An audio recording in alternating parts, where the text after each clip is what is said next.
Junction Palembang, di Tol Palindra menjadi paling rumit se-Sumatera. Proses pembangunan jalan tol terus dikebut dan dilakukan PT HK. Junction Palembang atau Tol Palembang Indralaya atau Palindra, Sumatera Selatan, menjadi juktion paling rumit se-Sumatera, hal ini karena akan menghubungkan 4 provinsi di Sumatera. Keempat provinsi itu meliputi Provinsi Sumatera Selatan, Lampung, Bengkulu dan Jambi. Hal ini dikemukakan FPV Divisi Pembangunan Jalan Tol PT Hutama Karya, HK, Pulung Satyo Angono, pada saat melakukan pengecekan 7 November 2025. Lakukan konstruksi junction ini, dan di junction ini terdiri dari 8 ram.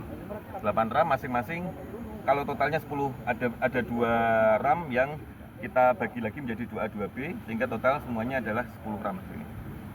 Ya, kalau saya ngomong ini termasuk yang paling rumit yang dikerjakan di Trans Sumatera.